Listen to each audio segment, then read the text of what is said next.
Good day, everybody.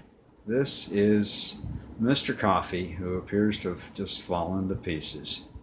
Mr. Coffee, in my opinion, is one of the uh, finest pieces of engineering that ever found its way into mass production. They probably took a risk in the beginning, invested a lot, I mean a lot, in the engineering of the final device as well as every step of its manufacture. It's really a thing of beauty. Of course, we take it for granted. We buy it for $17, plug it in, it makes a cup of coffee very easily. And just everything is optimized. I think someone did a lot of calculus to create this.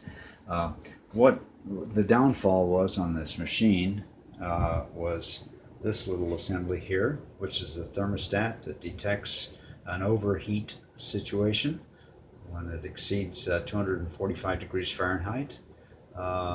This little dealie prevents the neutral wire from reaching the coil, I believe. And the part of it that really went out is just a little bitty contact down in there. You can see the little brown section. But that's often an indication of some other greater problem, like maybe this thing here was beginning to short. We don't know. That's the water tube, which is bonded one piece with the aluminum of the electrical coil shield, right, that goes around it.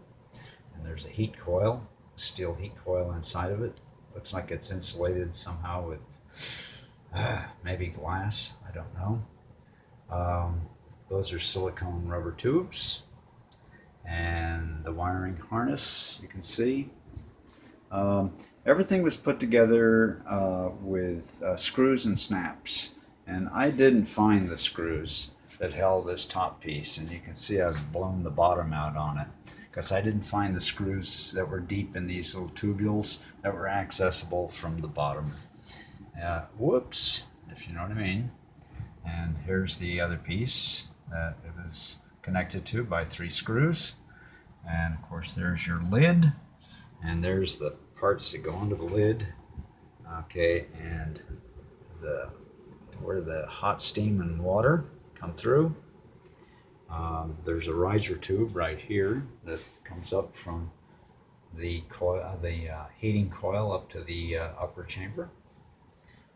There's the hot plate, and the hot plate is actually heated by the same assembly that heats the water. Okay, very well done.